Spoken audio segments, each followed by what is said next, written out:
Ladies and gentlemen, welcome to Hero Movie Podcast, your greatest source for superhero movie discussion in the multiverse. I am your host, Adam Portrais, and I'm joined by Sean Keenan. Heidi thinks your list sucks. And, of course, Bruce Leslie. I'm a prickly pear who didn't have to watch a movie this week. Oh, that's right, everybody. We've got something a little bit different for you. We've kind of been... Honestly, let's be frank here. We've watched a lot of stuff lately, and some of it's good, and a lot of it maybe not so good. And we decided, hey, we need to take a little bit of a break and do something a little bit different for this show, and I think you're in for quite a treat. Sean, you were kind of the spearhead for this. Kind of let everybody know what our idea is for this special episode. Right. So it's a list show basically, and the list is the top 10 superheroes without movies, like superheroes that need movies. And so, we vary greatly in our likes and dislikes, although there's probably a thing here or there where we're going to have it on the same list, but it'll be a nice surprise. And also it changes things up a bit, so we don't have to, continue talking about a movie that we probably weren't going to like in the first place. And so why not try something different? And here we are. And you might be surprised that some of us stayed a little bit on that track and at the same time also veered off a little bit. But that's part of the fun, I think, in all of these lists. Yeah. So we'll see how that is. So let me do this because we normally would, at this point, play some sort of a trailer or something like that. But how in the world can you have a trailer for something like this? Oh, no, we got something. So let me go ahead and throw here is the trailer for this episode. In a world filled with comic book movies, three men who are way too old to like this crap will prove that Hollywood has no idea what they're doing. This is HMP's Heroes That Need Movies. Ooh, not bad, right? Now, I got a question for you. Yeah. I'm very happy that you did a little bit of homework before the episode. Yeah. Good job. How did you keep that a secret all this time? What do you? Because okay. Here's the thing. I pat myself on the back for every little tiny thing that I do. Is that what you're saying? I'm just I mean, you're not wrong, but I'm just wanting to know if that's what you're saying. But at the same time, too, I'm not the only one here.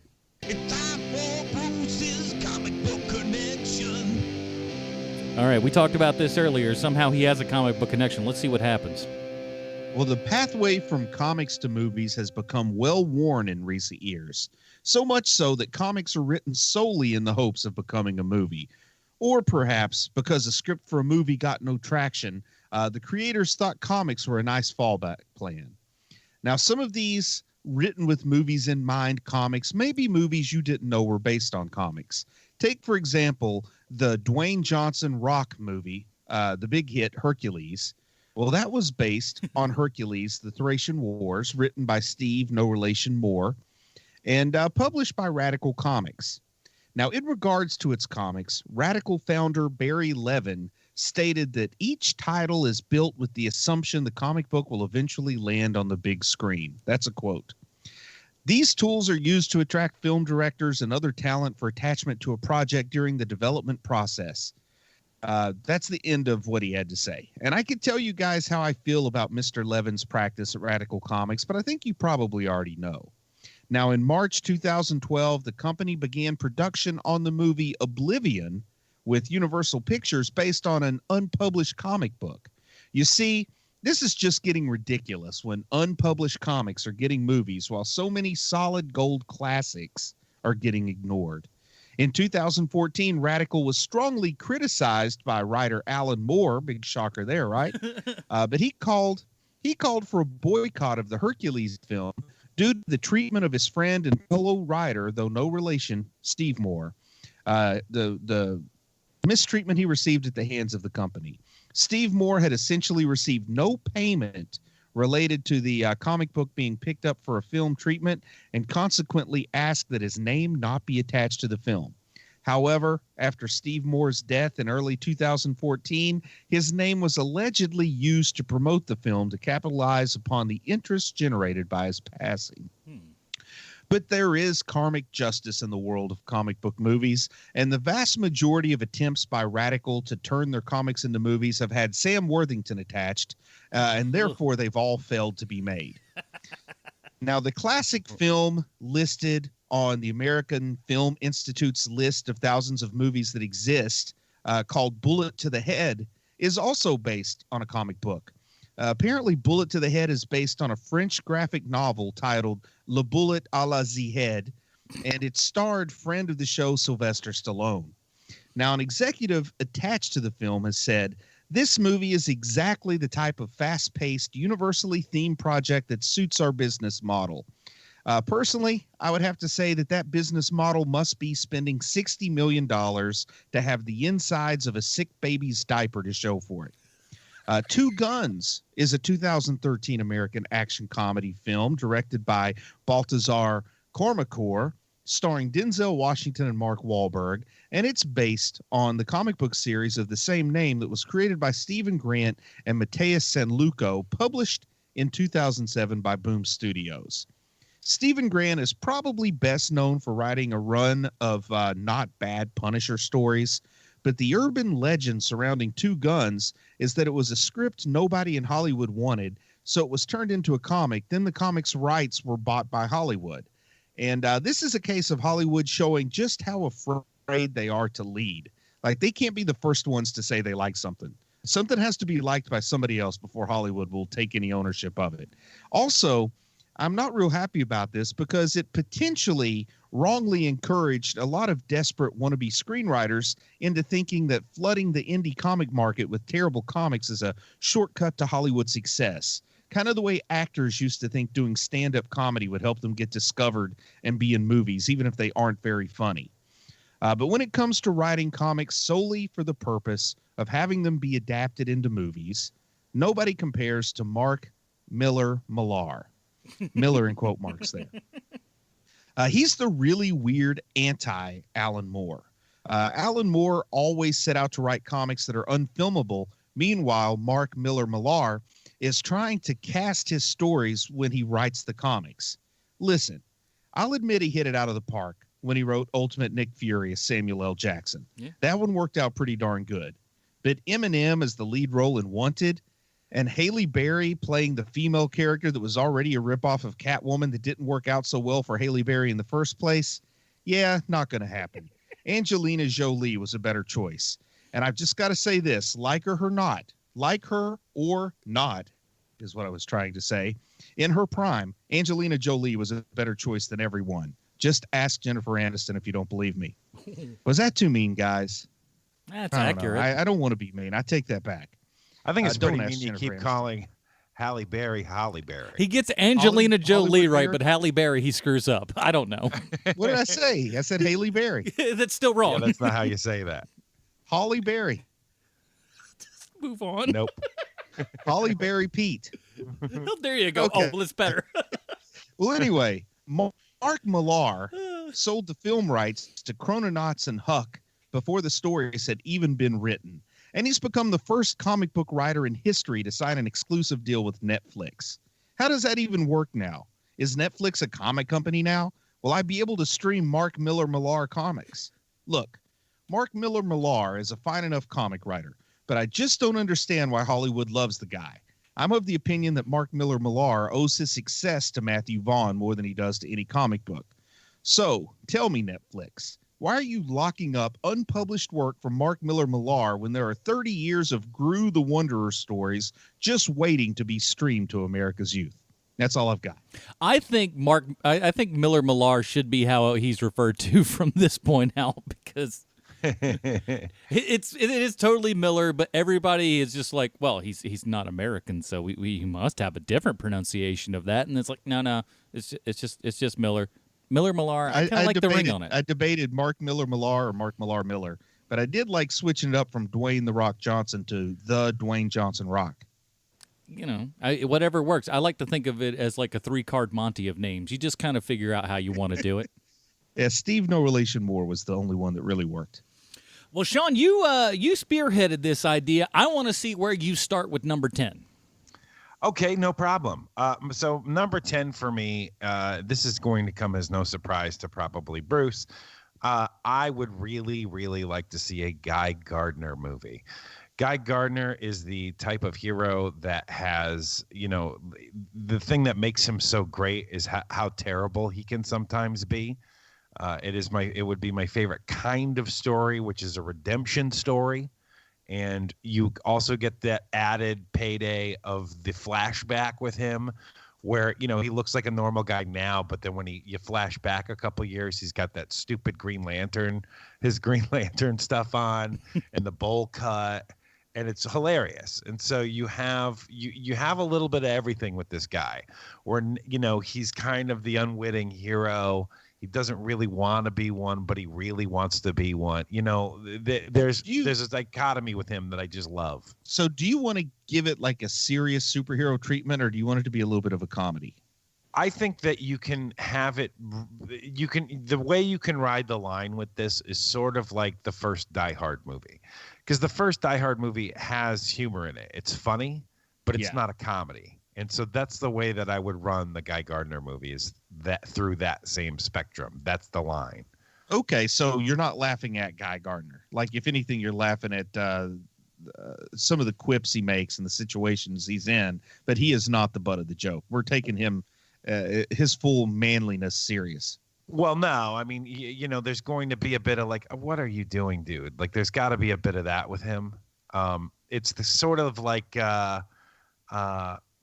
man, I can't think of the perfect example for this, but there's something to be said for somebody who takes themselves a little too seriously, like a step too serious, and that is who this character is to me. Is that, yes, he's a serious character, but he takes himself even more serious than he actually is, and that's why I like him. So far, the only guy to pull off a haircut anywhere near Guy Gardner's probably been Javier Bardem. How do you say that name, Javier Bardem? There you go. Good job. You actually just nailed it with that second pronunciation. Second one got it, okay. Yeah. So he came close to the Oscar-winning haircut that Guy Gardner would have, but I don't know who plays Guy Gardner, man. Yeah, that's a tough one, man. There's a couple in my list, though, that you were going to find here where it's like, man, I don't know who's going to. If you went with a young Guy Gardner, or you want to wait a couple years, Rupert Grint, that's your big redhead. He's got the Harry Potter fame. That would bring a couple of people in. I think you can't cast just based on the hair, though. You got to have the Guy Gardner personality. You put a wig on for that sure. fella. I think if you could get if you could get 1986's Nick Nolte, you'd have a good Guy Gardner. That's not bad. You'd have to get all yoked up. Yeah. If you can stop boozing for 3 seconds and go do a couple of bench presses, we'll be fine. And pay your taxes, for God's sake. Get it together, man. All right, Bruce, what do you got number 10? I think I'm going to, I got a long list here. I got a little extra because I count on us having some overlap, but I think I'm going to go simple. For number 10, I'd kind of like to see Miss Marvel, the Carmela Khan character, Miss Marvel. I think that Hollywood has shown, I won't say Hollywood, I'd say moviegoers have shown that there are big rewards for Hollywood when underserved markets are given something good. You look at how I think Wonder Woman outperformed box office expectations as like finally giving a female superhero a well-made movie to be the lead in. And to be honest, as good as Wonder Woman is, it's not a perfect movie, but boy, it had like legs, pun fully intended. But I mean, it had legs. It rose week after week. I mean, it was like just kept going up and up for about a month. Well, it had the same thing that Black Panther had, which that's what I'm talking about. Yeah, well, and most recently, more than a movie. Most recently, Crazy Rich Asians was huge because it was an underserved market. Yeah, there's a market that some ill-informed studio executives had made the rule of thumb: nobody sees movies with women or black people in the lead. You know, that's something that came out from those Sony emails. Well, Hollywood conventional wisdom was proven wrong by moviegoers, and both of those movies have done great. And I think a cute 17-year-old suburban Islamic American superhero like Kamala Khan, Miss Marvel, with really cool shape-shifting powers and stuff. I mean, she's essentially got Reed Richards powers, but she's a teenage girl kind of growing up in this cultural divide between her more traditional Islamic parents and a lot of her friends that are just living secular lives. And she balances that. She is cool without ever being untrue to her faith, written really well by G. Willow Wilson. I think that could be a really cool movie. I think it could be a movie that would be good for a lot of kids. I think it would find some amazing support. I think it would get some protests that probably just sold more tickets than they discouraged. You know what I mean? Probably. Sure. I just think it would be a really cool movie. It's a great character. I think it's ripe. It's a relatively new character, so you can't get a lot of traditionalists arguing with whatever direction they go. I think it's a movie that probably needs to be made right about now. Let's just make it with a black man in the lead. That's the Kevin Hart is the right height. That is true. Very true. All right, Adam. Number 10 for me. I'm going a little bit different here. My first one is a little bit of almost an alternate universe movie that was never made that I kind of would still have liked to have seen. Back in the day when we had Spider-Man 3 come out, not do so hot and everything, mostly because Sam Raimi did not care for Venom, as we've talked about on this show. Go back and check out our Spider-Man 3 review. He had a plan for Spider-Man 4 that never actually came to fruition, and that would have starred John Malkovich as the Vulture. And as much as I love what we got with the Vulture and Michael Keaton in Homecoming, it really would have been interesting to see Malkovich as the Vulture in a Sam Raimi Spider-Man movie with all of our, pretty much same cast as we had previously. But it would be interesting to see that movie that never was. Hey, Sean. Yeah. Did Adam just kind of break the rules? Yeah, he did. Listen, Okay, Adam's breaking. Sure. There's the latter half is a little bit more of what you're looking for, but I made a trailer. You made a trailer, so we'll give you this. I wanted to throw in some more stuff. Okay, but trust me, I've got more things coming down the pipeline. But come on, Malkovich is the Vulture. That would at least it would have been crazily over the top. All right, well, good show, Sean. Number 9. My next one is an alternative universe movie. Sylvester Stallone is Superman. No, I'm kidding. My number 9 is probably on a couple. It might be on both you guys' list, and it's Moon Knight. It's the one that we keep hearing that they probably have something in the pipeline, but they haven't made it. There's something about this character that it has always fascinated me. I'm sure it has with you guys too. Yeah. There's something so weird about this guy. It's Batman, but he's white and he's crazy, and the look is so cool with with the cape and the way that they do it with the cowl and everything, and the hood, so neat. He has no face. Come on, what's wrong with that? Khonshu, like the imagery of the Egyptian kind of tie back with Khonshu, and the whole idea, it was on my list too, but I'm knocking it down. That's why I had a few extras, because I knew something like this would happen. Sure. But I like the idea of an unreliable narrator too. Yes. Now I'm potentially risking ruining a movie that's old and a movie that hasn't been made yet, but I can see Moon Knight as being like a superhero Shutter Island. Oh, that's yeah. Except especially for good. if you read the recent Jeff Shutter Lemire run, good. it's very much like that. Yeah. Except that it's actually good. I like Shutter Island. And you can't see the twist coming like you can with Shutter Island. Yeah. And there's like the double twist on Moon Knight where he's like crazy, but it's also like real at the same time. Like, just because I actually had a psychopathology professor in medical school that said, just because you're paranoid doesn't mean someone isn't out to get you. Like, both can happen. Right. So it's cool. It would be that way with Moon Knight. Yeah, and also, I mean, he's one of those characters where maybe it's just because it's where you and I grew up, Bruce, but Moon Knight is one of those characters where when you were looking through the racks at, like either your comic book store or even earlier than that at, like a 7-Eleven or something, whenever one of those was there, I would always look to see what the cover was, because the covers were so cool to Moon Knight. It was like a treasure too. I mean, you weren't going to get Moon Knight very often. Right. So it was like a special treat. And it was like, man, look at that. That's so cool. That character's so cool. And then you'd read it and go, oh, man, I don't know what happened, and I'll never get the next one. But, man, this is really cool. Exactly. All right, your turn. Oh, it's my turn, then. So let's see. For number 9 for me, I'd like to see an Apollo and Midnighter movie. Oh, man, that's awesome. And I don't know, Adam, how familiar you are with Apollo and Midnighter. Can't say that. But essentially, It's a wild. They're Wildstorm characters, so I'm going to call them Jim Lee creations. So it was probably like Warren Ellis or somebody that actually created them. But just picture Superman and Batman, only they're in love, because they were. They're still now they're in DC because Wildstorm got purchased by DC, but Apollo is essentially Superman. Midnighter is essentially Batman, only more sadistic, a little bit more violent. It's like Batman with a touch of Rorschach, perhaps, touch of the Punisher to him. Yeah. But someone, maybe Warren Ellis, once again, I should have looked up who the writer was that created these characters, but they wanted to ask, what if Superman and Batman were in a committed relationship? And it was a big time too, because it was a big deal when they first entered the comic scene, because that was at a time when it was still people still didn't feel comfortable introducing gay characters in comics, other than like North Star was the only gay character forever. I could be wrong about this, but I think the characters were introduced by Jim Lee, but it was Warren Ellis who gave them who they actually are.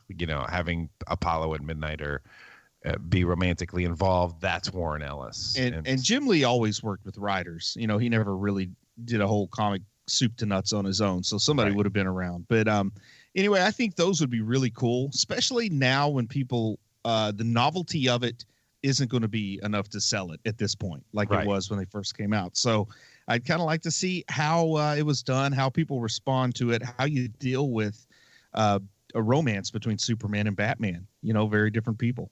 Right. I think it'd be a cool one. That's a good one. I'd want to see that movie. That's a good one, Bruce. Yeah, just like Miss Marvel, I'm trying to pick stuff that hasn't been in development hell forever. I'm trying to pick things that I think would actually be novel. Sure.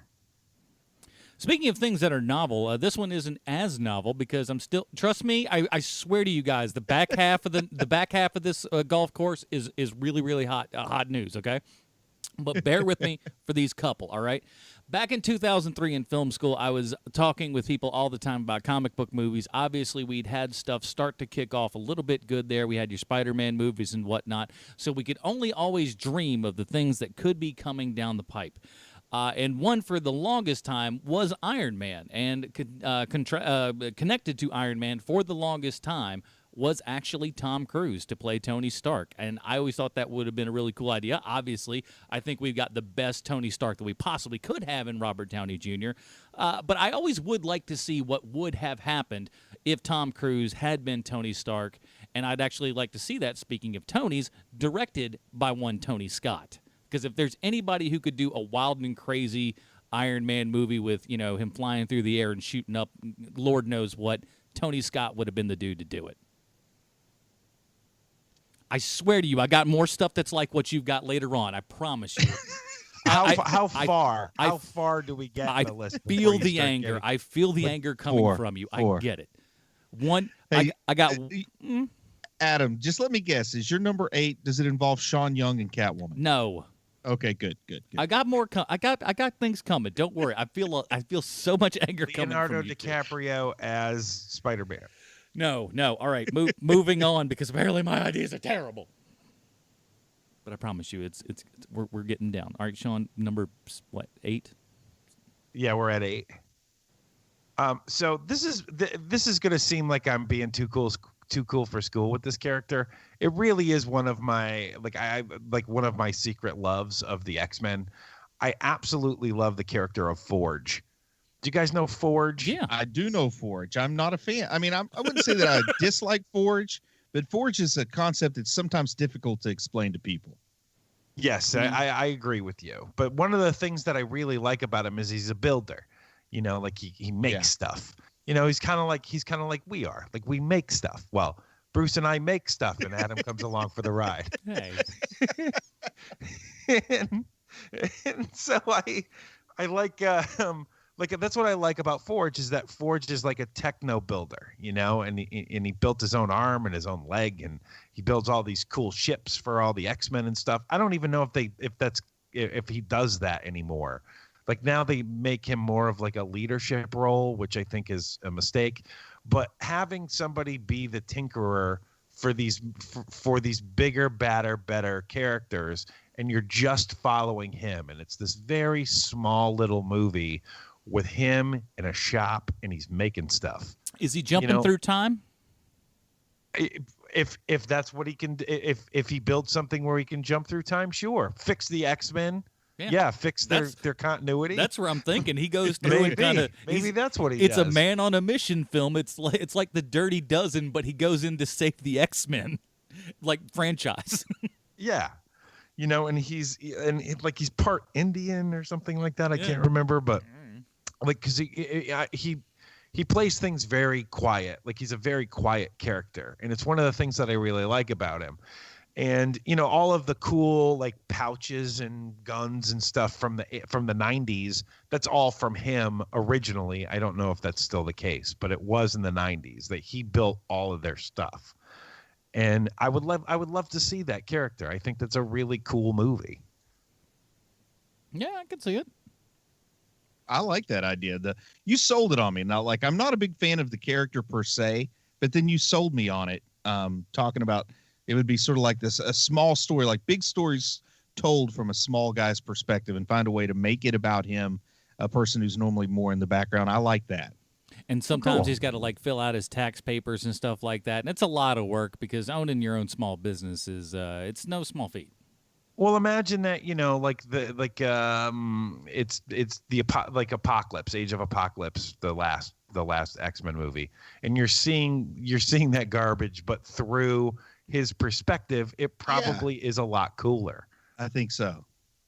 Especially if if they could literally make it take place during Age of Apocalypse, and it's like this story that didn't seem like you were thrilled with it. Now we're going to see the whole story from a different, far more interesting POV, where the main events are just shown like through archive footage on TV news screens and stuff in the background while the real interesting stuff's going on. That would be kind of cool. Yeah, isn't that neat? I like that idea. Yeah, not bad. Your turn, Bruce. So we're at number 8 here? Yes, sir. Number 8. This is a movie that I really desperately want to be made because it probably should have been made 30 years ago, and it wasn't. And I don't understand why this movie's never been made, and it needs to get made now more than ever because it's too much time passes. You can't make Sergeant Rock and Easy Company into a movie. Like it's such a World War II movie, and I hate to say it, but we're almost at the point where folks picture World War II might as well be talking about the Roman legions during the Punic Wars or something, Yeah. And I wish that movie could have been made like when people in my grandpa's generation were still alive enough so that the kid could go watch this really cool Sergeant Rock, very comic booky World War II movie about the guy who actually got killed by the last shot fired in the last hour of the last day of World War II. I mean, it's just really the mythology around Sergeant Rock and Easy Company is just so awesome. And I think you can make a great trilogy of movies about Sergeant Rock and have him die at the end of the third one. You go home, you ask your grandpa about World War II. Unfortunately, most of the grandpas who can talk about World War II aren't here to talk about it anymore. They waited too long, but the sooner they make it, the better. I can remember, I believe it was 5th grade, either a sick day or a snow day, laying down on the very uncomfortable industrial grade carpet in the office where my mom worked, reading Sergeant Rock comics while she was doing whatever kind of work she did at her desk. It was awesome. And just very fond memories of reading those Sergeant Rock comics. And as much fun as we had with Captain America and the First Avenger with the Howling Commandos and Dum Dum Dugan and everybody behind him, Sergeant Rock could be like, essentially the Easy Company was the equivalent of the Howling Commandos. There's just no, Sergeant Rock instead of Sergeant Fury, and there's no Captain America there because Sergeant Rock's the cool guy in Easy Company. Right. Man, that sounds good. I would love to see that movie. Cool. All right. Again, I swear to you, back heat. Don't worry. But this character has already been out. But Mike Holter is obviously our Luke Cage. We all know that. The guy is amazing at what he does. No matter what you think of Luke Cage, season 1 or season 2, you like that character. The dude just brings it, and he brings it darn well. And but I'd like to pair him up with with another guy who would never ever do a comic book movie except for a Luke Cage one, and then he's said as much. Quentin Tarantino's Luke Cage, and full just regular feature, no Netflix, no nothing, But I want to see. He hasn't talked about what it would be, but I would like to see what Quentin Tarantino would take on Luke Cage, because he said if he ever did any comic book movie, that's what he would want to do. I think that's would work, because he would really lean into the blaxploitation roots of Luke Cage. Yeah. But again, I'm not sure what the story would be, but because I wouldn't assume to think that I could put that together. But I have one thing I might not like about Quentin Tarantino's Luke Cage is it would be filled with white people saying the N-word. Yeah, it's true. Yeah, but then Luke Cage would go and kill those people. That's kind of how, you know. And there would be some interesting theory where Luke Cage was the great grandson of Django. Hey, listen. And there'd be one moment in the movie that was just so physically uncomfortable that you would want to leave the theater as you're watching it. I've never been that way in any movie. Ladies and gentlemen, Hateful Eight.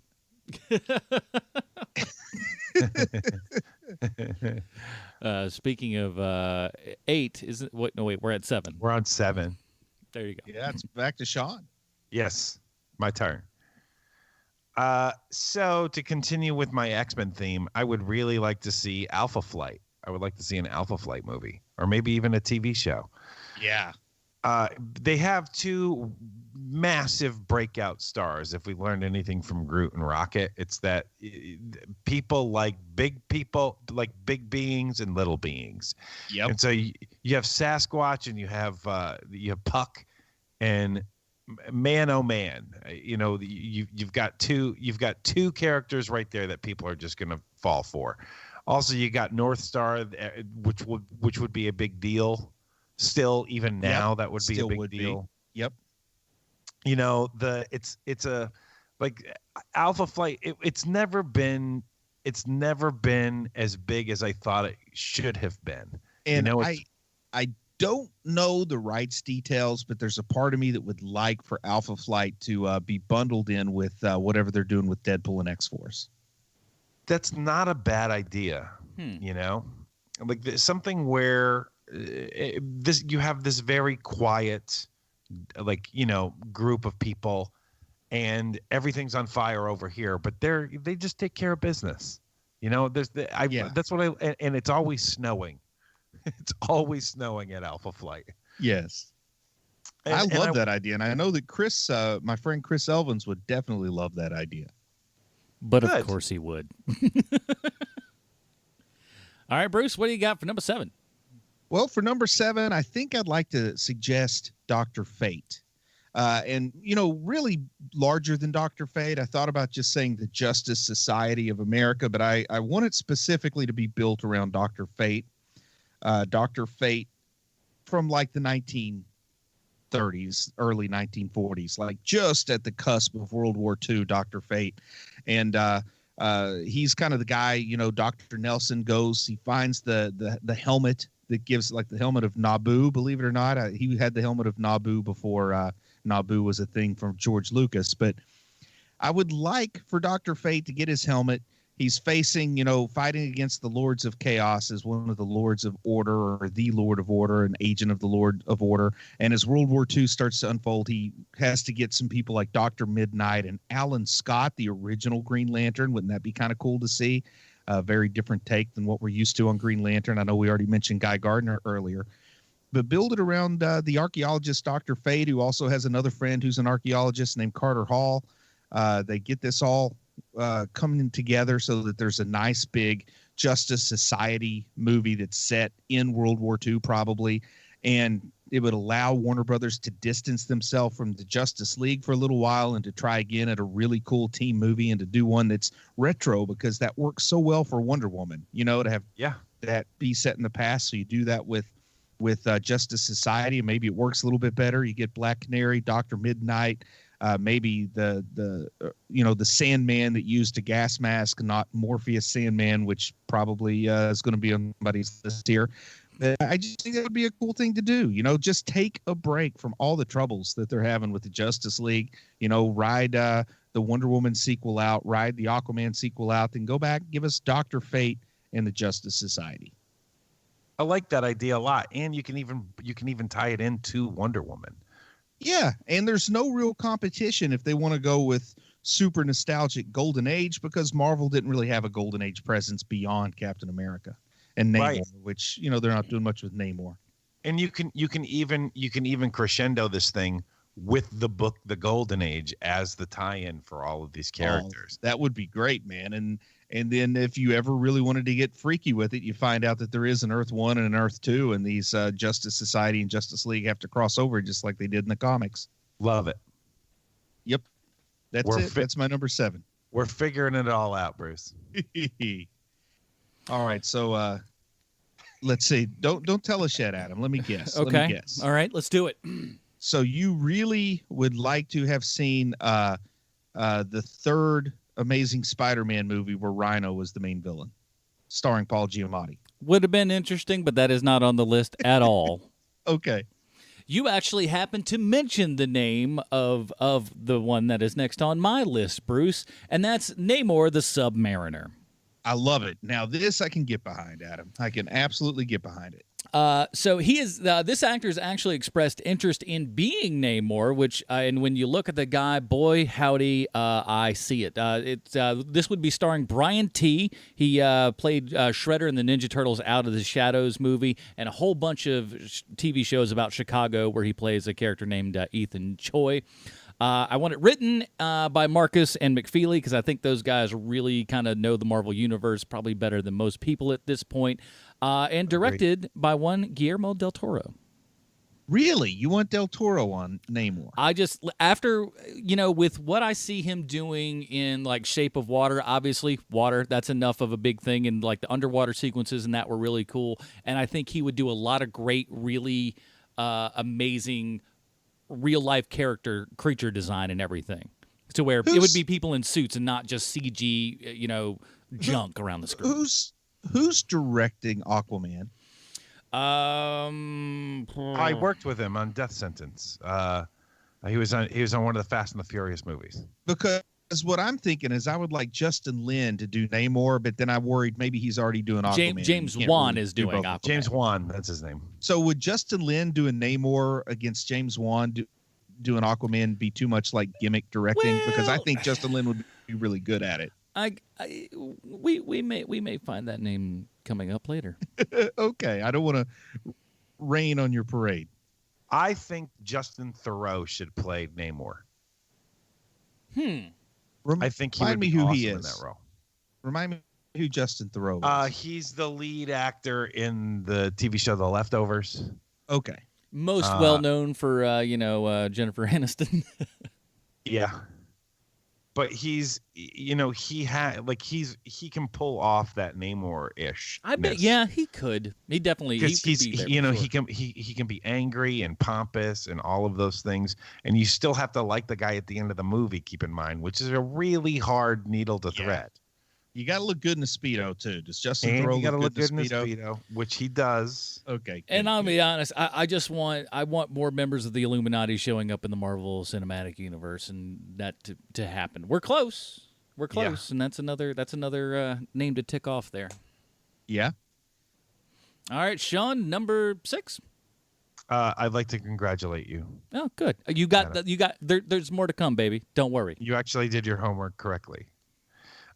So next up for me is a character that they already make a lot of movies of, but this is a different version of that character, and it's Superman Red Son. I would love to see a movie Superman Red Son, and not a cartoon, an actual live action movie. Sean, we can't get regular Superman right. What makes you think we can get Red Son Superman right? Okay, well, you know who I would like to see play Superman, the communist Superman, Adam? Okay. Army Hammer, based pretty much great. on how much I liked him in Man from U.N.C.L.E. as the Russian Man, spy. he'd be great. He could buff up a little bit, just a little bit. Now, I don't think he had to do that much, but he's a big dude. I like it.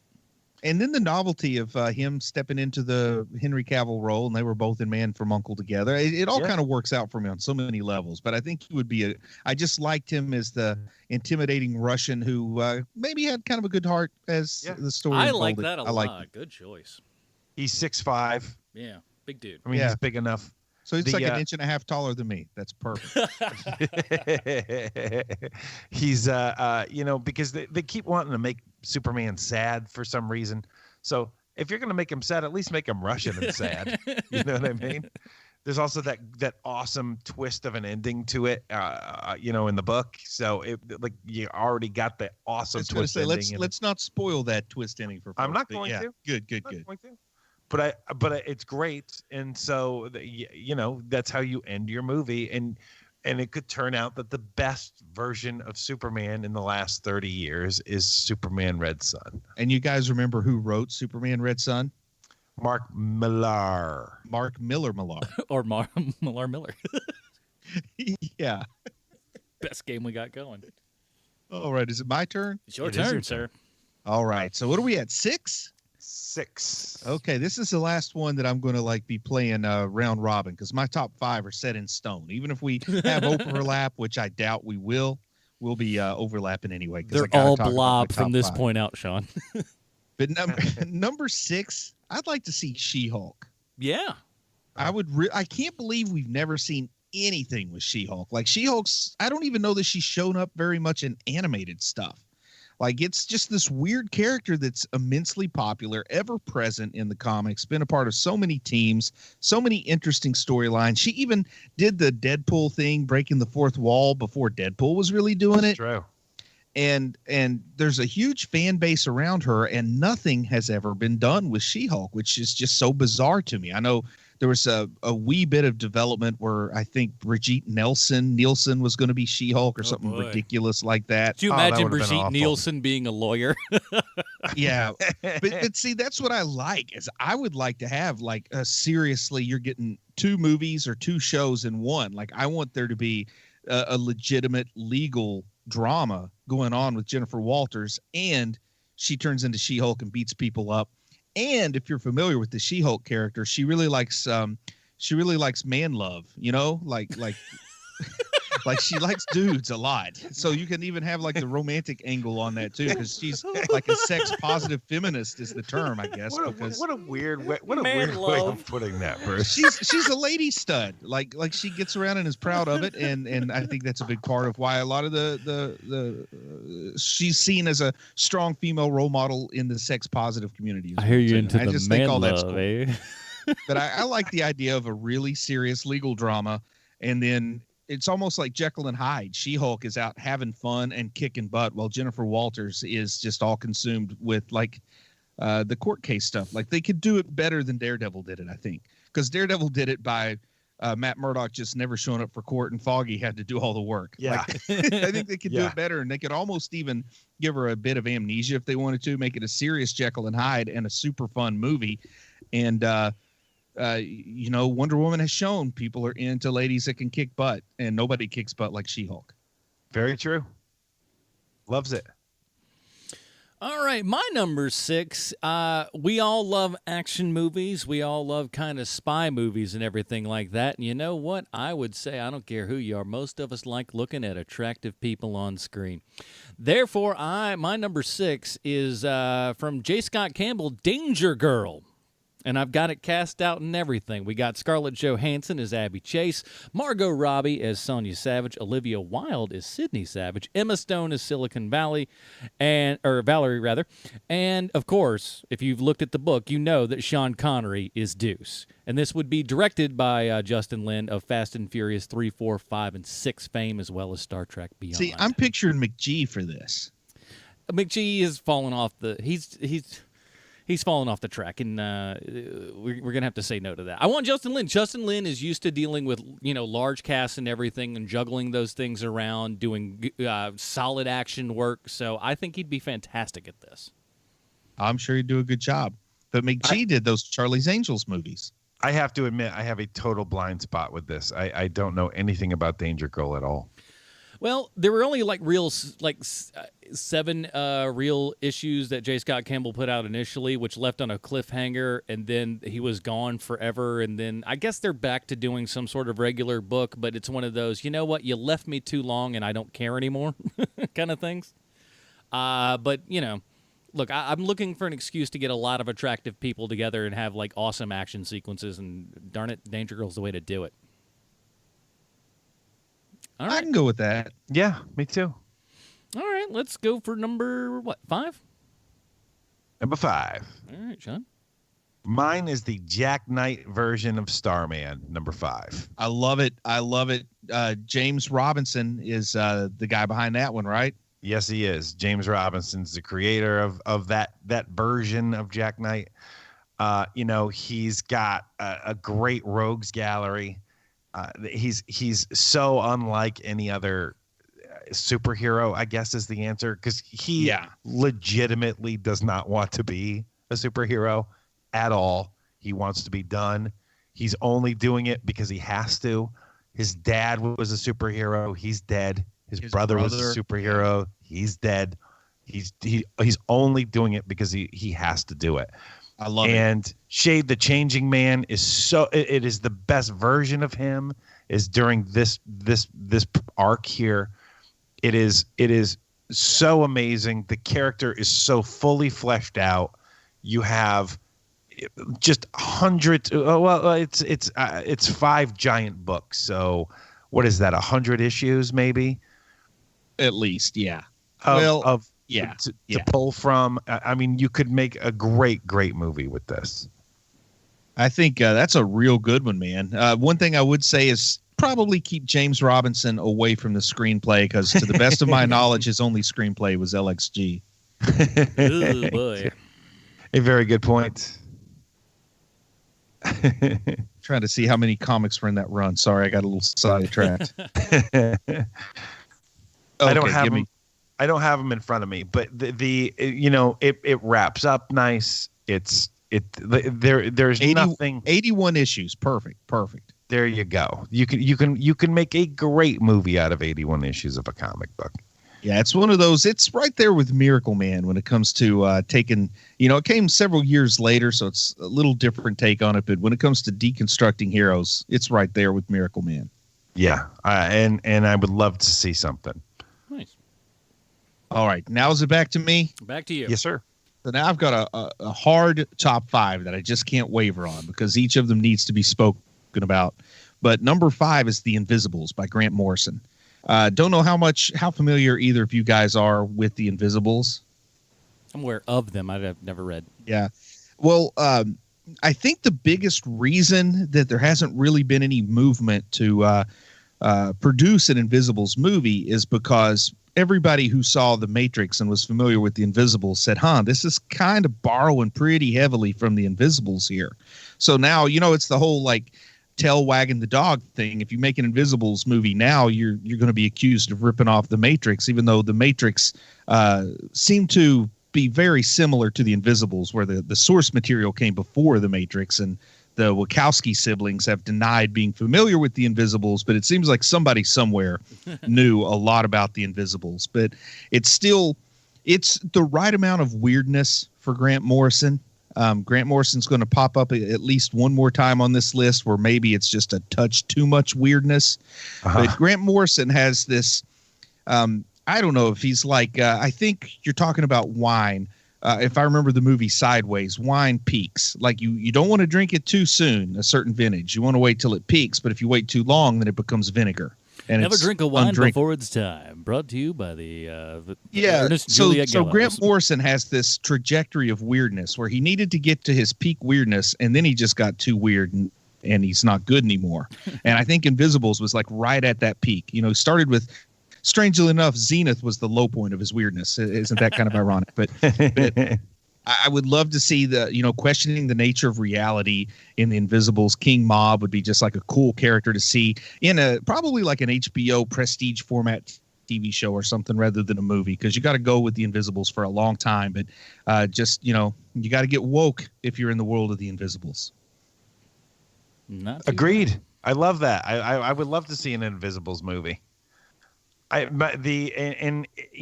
would lend itself to a movie more so than a comic book, in my opinion. Yeah, probably. But when the tagline is "the world is not what it seems," you're in for a lot of Matrix style shenanigans on the nature of reality that everybody who saw it, it would be like people used to drive me nuts when NBC took a chance on Constantine a couple years back, and everybody that saw it said, I like it, but it's just ripping off Supernatural. Right. And you can imagine how that sat with me. And that's the same thing that would happen with the Invisibles, is it would be accused of ripping off Dark City, not even the Matrix. They would really get it under the skin. Really stick it to you. What about you, Adam? Number 5. All right, number 5. Let me read out a little something here for you. Sam Alexander's a 15-year-old boy living in carefree Arizona with his father, mother, and little sister. His father's always drunk and often talks about his supposed life as the Nova Centurion and shirks his duties as janitor at his son's school. Sam's mother is a Latina homemaker, and when Sam comes home from school, he finds his father missing. Sam accidentally injures himself and wakes up in a hospital. There, Rocket Raccoon and Gamora reveal Sam's father was really in the Nova Corps. After putting on his father's helmet, Sam travels to the moon, meeting Uatu, the Watcher, who reveals that an invasion fleet of alien ships belonging to the Chitauri are coming. And upon returning to Earth, Rocket and Gamora train him and tell him about and tell him to scout the fleet. This would be directed. This is Nova, of course, directed by Jon Favreau, and in some wild stunt casting. Bruce's son Silas when he turns 15. I'm all for it. Suddenly, you had me there. At the end. Well, now I'm all in. Now, here's the question I had: is you really think Sam Alexander is the way to go instead of Richard Rider? I'm not saying that a Richard Rider movie can't be made, but I mean, when I read that Nova series and stuff like that, it really just screamed out as like this should be a movie, and it would get little kids to go, and it could be a lot of fun. I mean, come on, man, when you've got a big giant tiger on screen, it would have good synergy with Miss Marvel, right? the movie that I pitched there at number 9 or whatever. Because in the comics, Miss Marvel and Sam Alexander have this interesting friendship going on too. So I like that those movies would be made as a package deal, and then they would cross over in the sequel to one of them. I think it would be interesting. Plus, you can have Richard. You can have the Richard character be like a chaser. Oh, for sure. Where like, oh hey, there's the original Nova, and that guy was really great. And, he shows up at the end or whatever. And at the same time, like, it's also kind of keeping a little bit with what Marvel's kind of been doing in their cinematic universe and everything. And Marvel would never choose to build a movie franchise around a character whose name could be shortened to Dick Rider. I mean, that's just not going to happen. So Richard Rider's out of it, too. Okay. But I like the idea of Richard Rider. Like, I really was hoping we would get at least a name drop of him when the Nova Corps showed up in those Guardians movies. Yeah. Never know. Yeah, I totally boy, agree. We're getting down to the final 4, Sean. I'm eager to hear what you have for number 4. All right, number 4 for me is Spider-Woman. Oh, yeah. Which one? Jessica Drew? The original one, the one from Jessica Drew, is that right? Yeah, with the nice hair. Yeah, with the really nice hair. So here's the flip on it though. You set it in the 70s. You have her look the way she did in the 70s, but you keep the new storyline with her where her powers fizzled out, and then AIM gave her the power back. It's AIM, right? Yeah. That gave her the power back. So now you've got like a double secret agent deal going with her, and it's in the 70s, and you've made AIM cool, and you have this really bad A female superhero, and she's cool, and she's basically like a good looking version of Spider-Man. Like it's got everything. I love it, man. I think that's an awesome idea. Well, thank you very much. That's what I had. Do you have any thoughts on it, Adam, on the Spider-Woman? I think that's one that, once again, it's like She-Hulk. I can't believe nobody has got anywhere near Spider-Woman, not even in animation, No, it's and they've kind of, and anytime they've done that over in animation, they tend to more hit in the Spider-Gwen category, if you will. Yeah. Right. So, yeah, it'd be nice to see something along those lines eventually, Well, I'm tempted to stick with the spider theme because originally when I made my first draft of this list, for number 4, I had Spider-Ham. Peter Porker, Spectacular Spider-Ham. I wanted like live action with mocap. I wanted a legit Spider-Ham movie to be made, just like I want the Howard the Duck remake to be made. But I think there's a chance Spider-Ham may be showing up in the Miles Morales Into the Spider-Verse movie coming out at Christmas. So I think I don't want to put something on my list that might actually come to fruition within a couple of months. But I do want to say George Miller would be the guy who directs that. Just saying. Oh, yeah. I'm all for that, man. But anyway, instead of Spider-Ham, I'll stay in the same vein and say Captain Carrot. Go to DC. DC's Spider-Ham would probably be Captain Carrot. You know, Captain Carrot and the Zoo Crew. It was all the same kind of shtick as Larval Earth with Spider-Ham and his company. But Captain Carrot was essentially a rabbit version of Superman. And I think you got to do some really cool, like live action CGI, blending this stuff together, kind of like that Peter Rabbit movie, only with the super rabbit called Captain Carrot. And the weird idea is like Captain Carrot kind of has this awareness that he is a comic book character in the animal planet where he lives. And then when he comes to like regular Earth, he has all that power with him. And it's a little bit of a Superboy Prime kind of situation coming to terms with that. My buddy let me borrow all of his Captain Carrots. He had like 20, and they were all Captain Carrot. Yeah. I couldn't get through a full one. Now here's a weird thing. I have Captain Carrot number 2. Like that's the pride of my Captain Carrot collection is number 2. I can't get number 1, so I'm proud of number 2. I weirdly have like several number 2s. It's easier to get number 2s. Yes, it is. So what have you got, Adam, for number 4? The Quattro. Number 4, I'm not sure how many people are actually even aware of this. It was a comic in the kind of 2000s, a little bit early there, by the late Michael Turner. I've always thought this movie would be good. Aspen. Don't know if you know too much about this. I think it would... I'm familiar with Aspen Comics. Yeah, well, it's based like the whole company, I guess, was based around Michael Turner, but I didn't know the individual. Like I was familiar with the company, not the comic, I guess is what I'm trying to say. Yeah, I mean, I've got a lot written here because the backstory is a little convoluted, and it would make a big giant. By the movie. way, Sean, in case you're not familiar, it's kind of like Vampirella vein. There's a lot of scantily clad. Oh, I see. Women. I got you. So yeah, there's a bit of that, and dudes as well. A lot of some dudes as well. That's why I have it starring Megan Fox as well. Kevin Costner would play her father in this. She basically was like kind of found later on and didn't remember the first couple years of her life. Turns out she's kind of like this hybrid underwater person type deal and becomes a marine biologist and yada, yada, yada. Joe Manganiello's in there because I like him. He plays one of the underground or underwater people, as well as Chris Pine would play. There's a guy who shoots a missile into. There's so much. I don't even want to bore you, but here's the thing: this movie should be the movie that James Cameron does. This is right up his alley. It's underwater. It's crazy special effects and stuff. I do not know why this is not someone needs to send him this book, because if there's anyone that would make this underwater crazy thing happen, it would be James Cameron. Stop wasting your time on those Avatar movies, James. Make an Aspen movie. I can't. I have nothing to follow you with, Adam, because I have never even heard of this character. Well, looks like it's ultra. I mean, Michael Turner is like big deal kind of cutting edge image type artist, but he just made his own comic book company called Aspen Comics, like totally indie.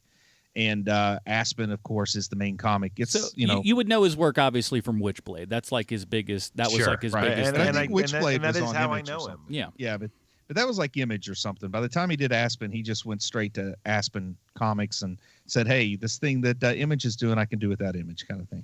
Yeah, just create her own stuff. And unfortunately, he died of like bone cancer at the ripe old age. It was like 37 or something like that. Yeah, it's so sad. Dude. But, yeah, way too young for that. But from everyone you ever hear, just like the nicest dude. And of course, he did a lot of pinup work and stuff for DC in the later years and whatnot. So that's my number whatever. Number 4. That was number 4. Number 4. You're number 3, Sean. All right, let's church it up a bit. Number 3. Bah, bah, bah. Captain Adam. is my number 3. Hmm. He is one of my childhood favorites. I realize that there kind of already is a Captain Adam since they made the Watchmen movie. But when I was growing up, he was one of my favorite characters. And he looks really cool because he's silvery, so he'd look great on screen. Yeah. And, you know, he's got all of that army background to him, and his rogues gallery is all army based as well. Like Major Force is his bad guy, you know, his villain. And there's this really cool plot, and I can't remember what year it is, or I don't have an issue number, but there was this really cool, like, 2-story arc where there was a guy who could just send you anywhere, like who Captain Adam was fighting, and he would keep putting Captain Adam in the far reaches of space. And Captain Adam, you know, he doesn't, you know, he's invulnerable to space. However, he can only breathe for so long. And so the whole deal was, I got to be able to get back to a place where I can breathe, and then I've got to get back to Earth. And it was this really cool little story, and it was 2 issues long, and it was great. And something like that in a movie, I would love to see that. What I'm finding out is, going through my list here, is I want to see a lot of little superhero movies. You know what I mean? Like, I'd like to see anything with the Charlton characters, you know? Right. Because, I know that there is that weirdness with Captain Adam also, right? Because even though DC owns him, doesn't the creator also have a part of him, or no? I don't think so, but I could be wrong. I could be way off on that. But Maybe anything's possible. It's just a fun. He's got a great visual. He's got a great visual look to him. I think that he is, you know, like, you can basically just put whatever you want him to be when it comes to, you know, his mentality. You can make him whatever you want, because he's basically a blank slate. And Ditko is one of the creators on Captain Adam, apparently. Cool. Oh, dang. I didn't know that. I'm Good all job. about any character that's got gloves and boots, but no pants. He's got a little bit of a Captain Planet vibe to him, honestly. He does. He's Captain Planet way before Captain Planet. Yeah, he didn't have the sweet mullet, but other than that, he kind of had that vibe to him. We all can't bat 1,000. Well, for me, for number 3, I guess number 4 was Captain Carrot. That's what I said. So we had Captain Carrot, Captain Adam, and Aspen at number 4. So at number 3, I'm going to stick with the carrot theme and say I'd like to see the Flaming Carrot get a movie, because I don't think it's fair that the Mystery Men got a movie and Flaming Carrot got left out.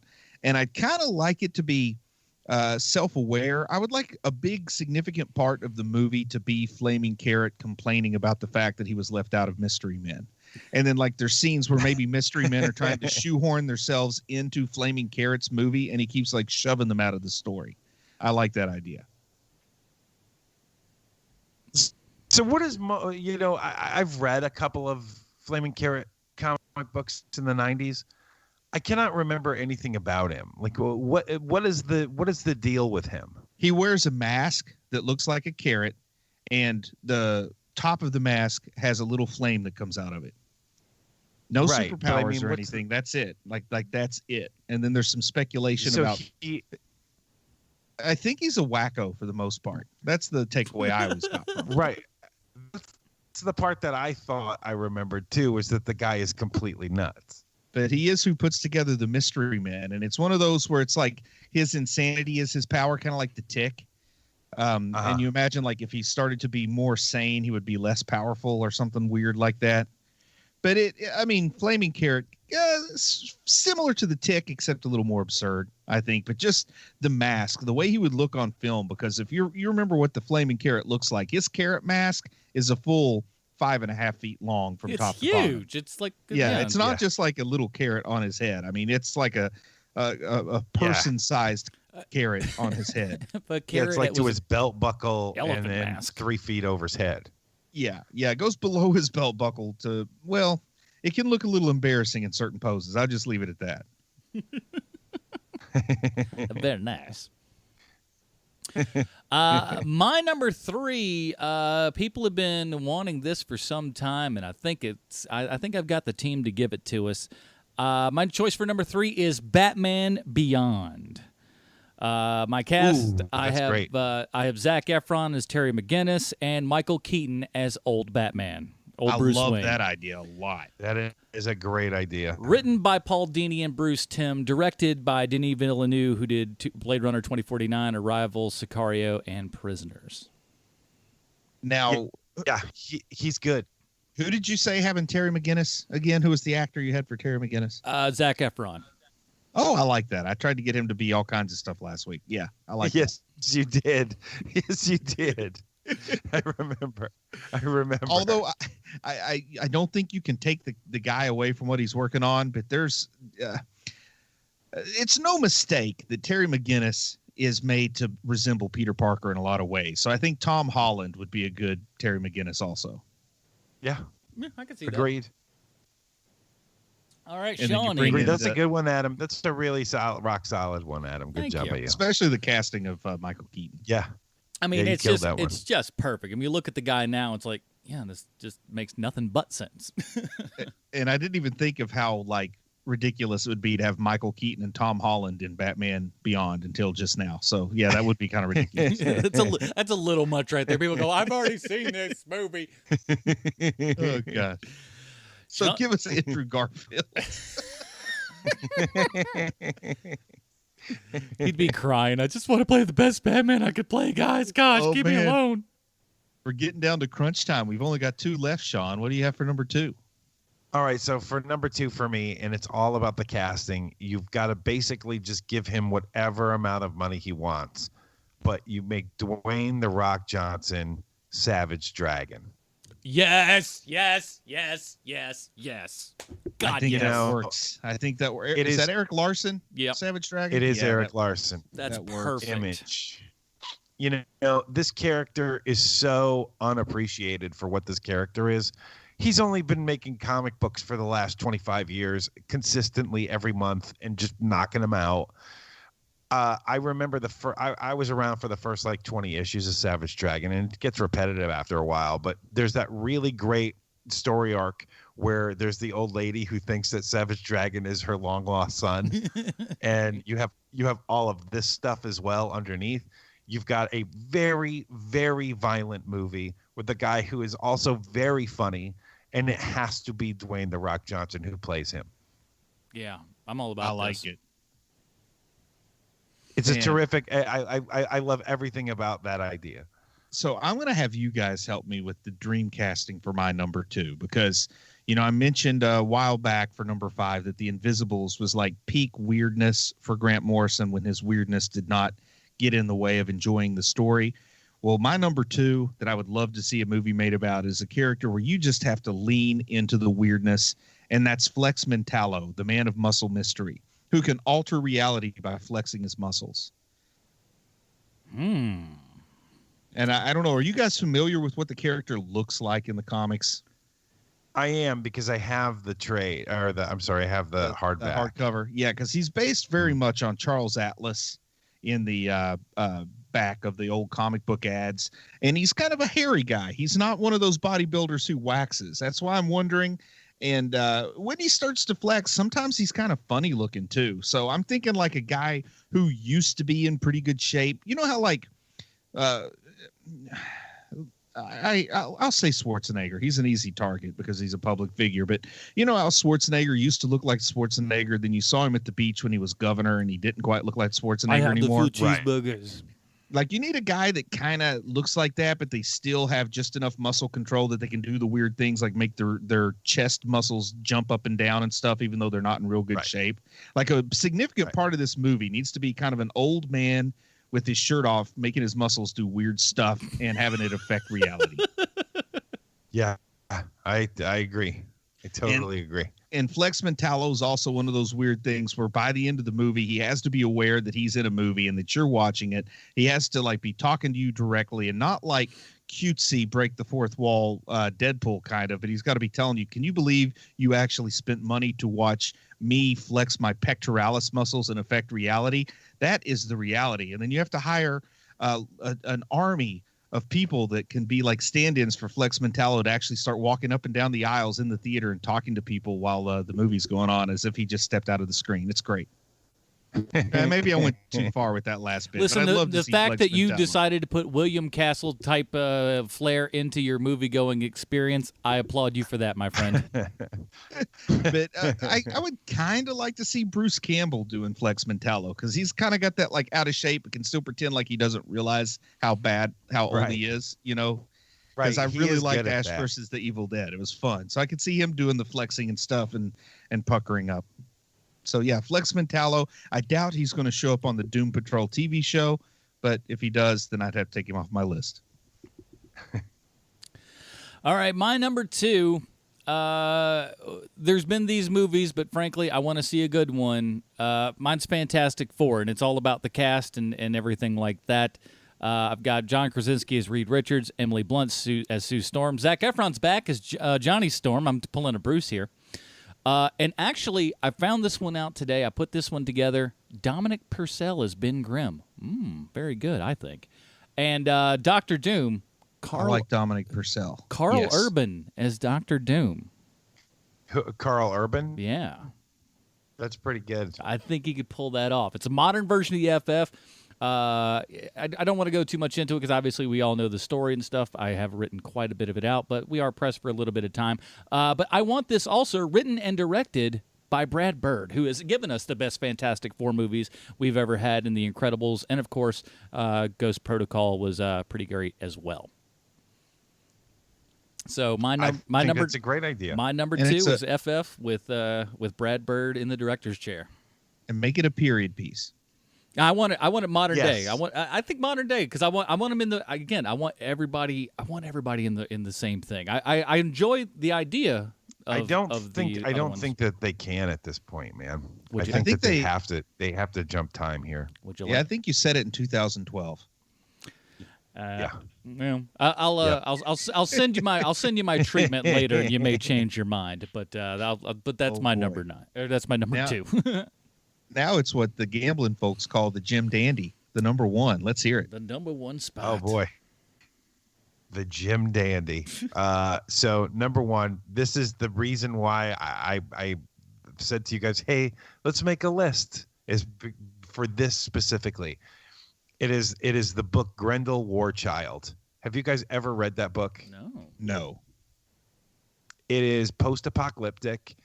It is about. It starts right out of the gate where the royal baby is stolen, and he's stolen by someone in a Grendel mask.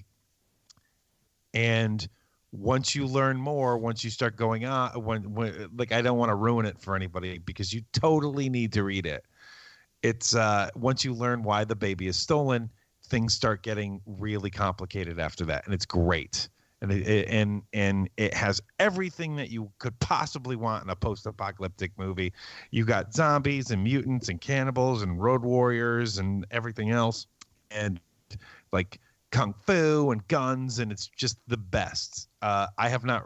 Here's a fair warning: I have not read it since my early 20s, so maybe it's not so great now. But at the time when I read it, it was right up there with Preacher for me as one of my favorite stories of all time. And much like you talking about Sergeant Rock, reading that in the very uncomfortable carpet of your mom's workplace. For me, I first read Grendel Warchild. I had taken it from my buddy, and I read it all the way down to Charlotte, from Connecticut to Charlotte. My first trip down. So it was amazing. Like I remember it being incredible. It's got a great ending to it. It is the characters are amazing. It's everything that I wanted the story to be, and it is so cinematic when you read it that it's hard to believe that it was no one ever attempted to make it into a movie. I always remember seeing those comics at the store. Never really bought one, but I always thought the covers looked pretty cool, pretty metal. Yeah. To me, the only ones that were ever, because I've tried to read Grendel because I loved Grendel Warchild so much, so I would try to pick up other ones, and it's just not the same. It's not. Grendel Warchild, that storyline is just terrific. It was one of my favorite stories. Well, is it my turn? Bruce, you're number Yes, sir. one. So it all the way back in 1995, the Wachowski siblings wrote a screenplay for a movie that they wanted to have Keanu Reeves star in, and he was attached to the project. And it had to kind of go through Warner Brothers because they own the property. And I don't exactly know when it all started to fall apart, but at some point people realized that Keanu Reeves is like the worst person you could probably ever have play Plastic Man, right? I mean, you think of like your dream casting for Plastic Man, you got to get way down on the list before you start considering Keanu, right? I think so. Yes. What's the opposite of plastic? Unanimated man? He could be unanimated. Woodman. But lifelong dream of mine has been to see Plastic Man made into a movie. And there have been some actors, unlike Keanu, that I think would have been perfect for it, but they have since either aged out or maybe they've fallen out of favor with me. But the movie The Mask, Jim Carrey could have pretty much given that same performance to Plastic Man, and it would have been a great movie. Yeah. I think Jim Carrey, I think he even called himself Rubber Face early on in his career. I mean, he would have been a wonderful person to play Plastic Man. Another person who really had the oversized jaw for it, and a person who I could see sporting those golden Elvis sunglasses, as I call them, would have been Bruce Campbell, who I just mentioned a few minutes ago as Flex Mentallo, but he's a little too old for that role now. But peak, Briscoe County Jr. era, Bruce Campbell would have been a beautiful Plastic Man. And Plastic Man is a character that really needs to lean into the comedy while being a reluctant hero. I mean, the backstory is that he's a villain who was shot in the chest and some chemicals leaked into his chest wound and turned him into this Plastic Man. And he kind of afterwards did the math and realized that he could probably come out ahead financially just slightly if he chose to be a hero instead of a villain. Like, honestly, that is his secret origin. Is he like did the math and decided it'd be slightly more profitable to be a hero. and this could be easily, man, if Warner Brothers jumped on this could be DC's Deadpool. Every single joke that Deadpool has done, they could recycle with Plastic Man. You could make this rated R if you wanted to. He can be shot 1,000,000 times. He is immortal. In fact, I would dare say that Plastic Man is more immortal than Deadpool or Wolverine even. And you could do all the same jokes you've ever done with Deadpool in the Deadpool movies. Plus you can add in some visual gags with his stretchiness. I mean, you could really have some super funny visual gags, or, you do it for less than 100 million and you have him making lots of comments about, isn't it strange how rarely I change shape despite the fact that I can do it at will without any effort? You could do all those Deadpool kind of low budget jokes.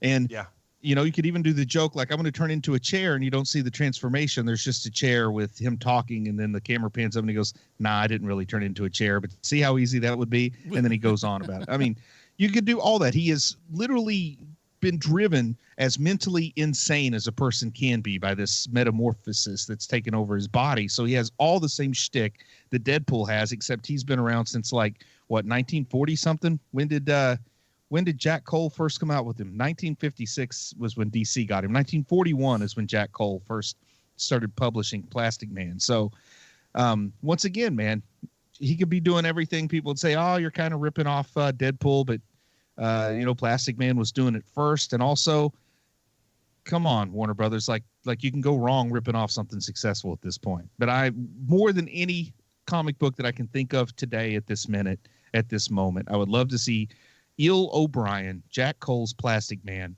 on the big screen. Yeah. Very nice. Agreed. So where did your love for this character come in, Bruce?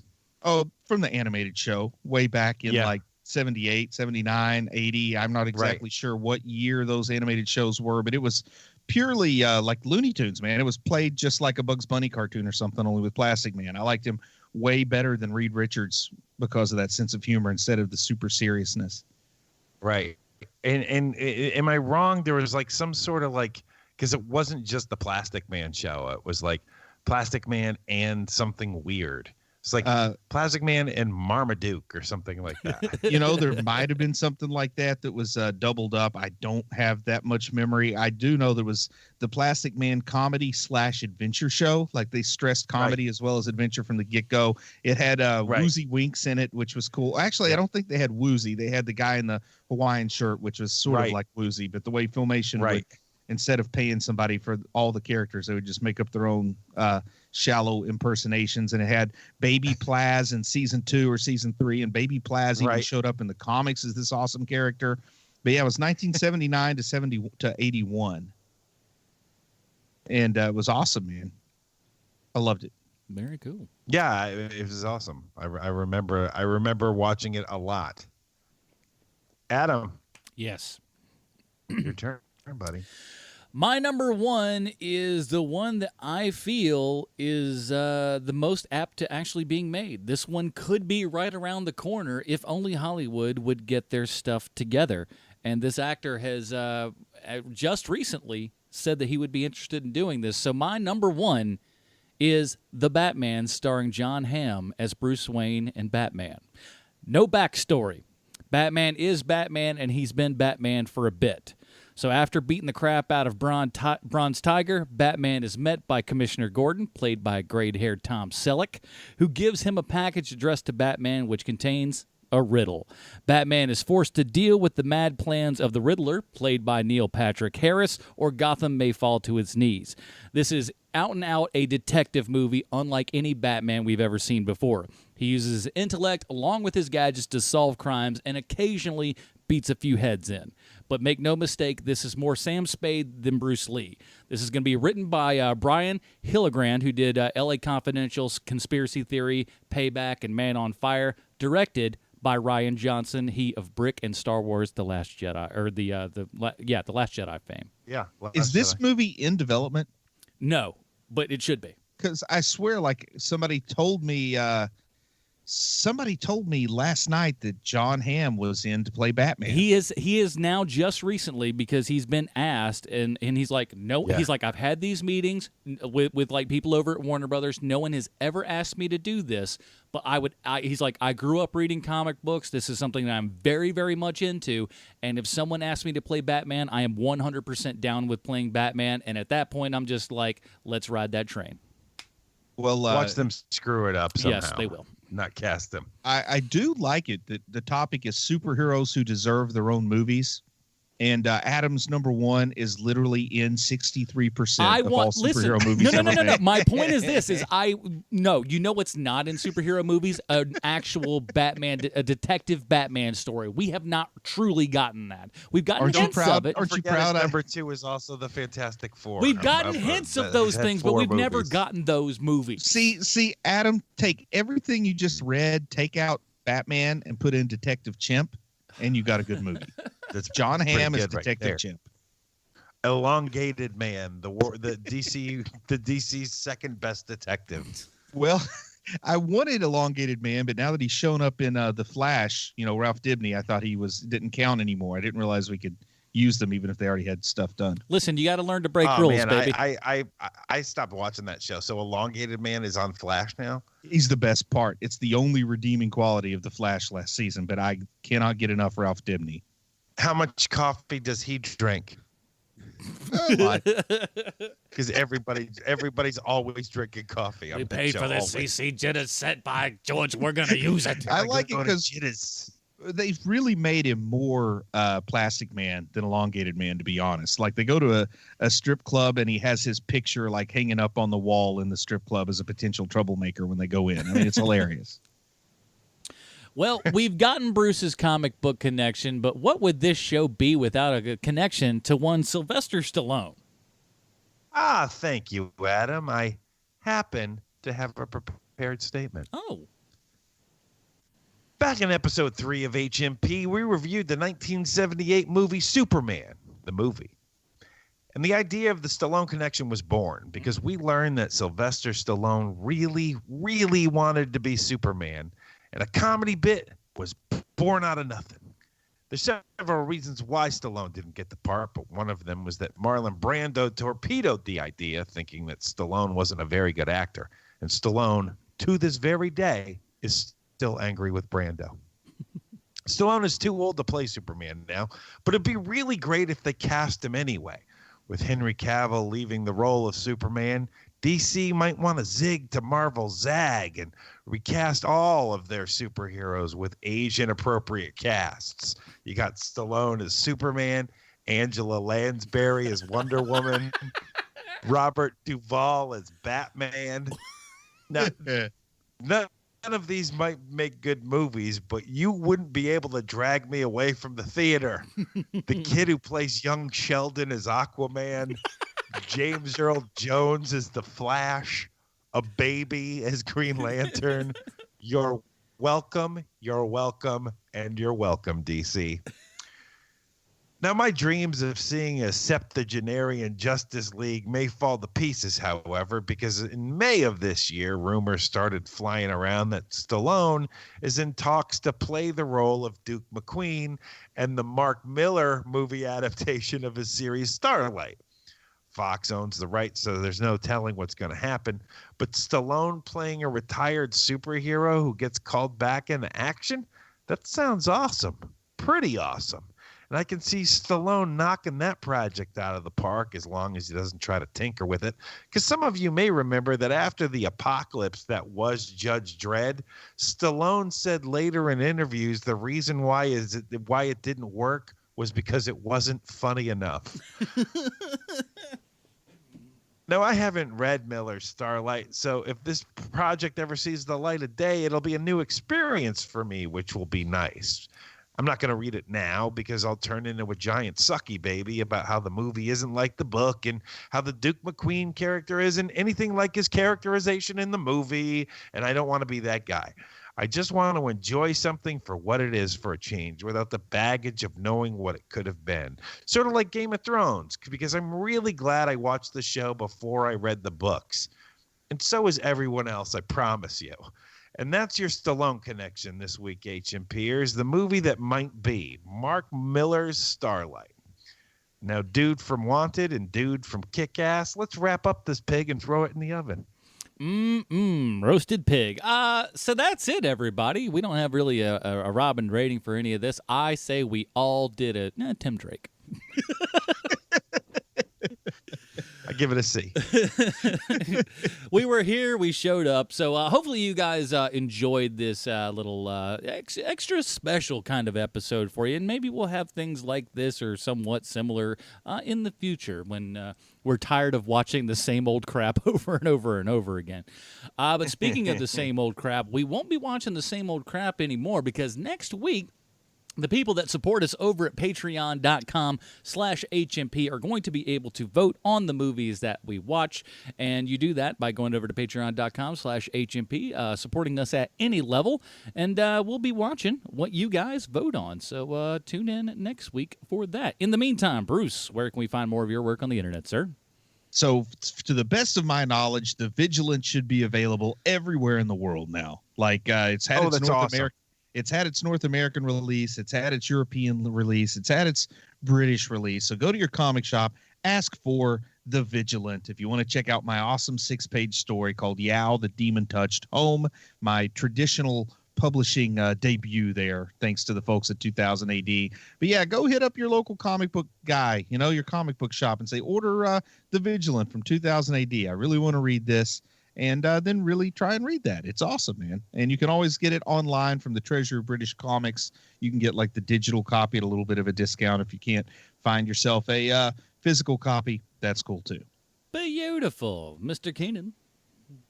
You can find me at Hero Movie Sean, or there is this show that we do if you are a Patreon subscriber called The Dinger Zone, and you should listen to that because it's kind of awesome.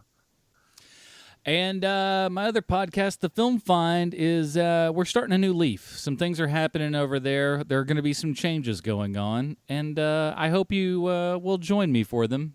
Hopefully there'll be good changes and people will enjoy them, and we'll see. So check out The Film Find. I'm probably going to be dropping an episode Tuesday or Wednesday, so please check that out because we've been gone for a while, but it's time to come back and maybe come back a little bit different. So check that out, everybody. Until next week when we talk about whatever they choose for us at patreon.com/HMP. For Sean, Keenan, Bruce, Leslie, my name is Adam Portrais. Stay super, everybody. Bye, Marty and Evie.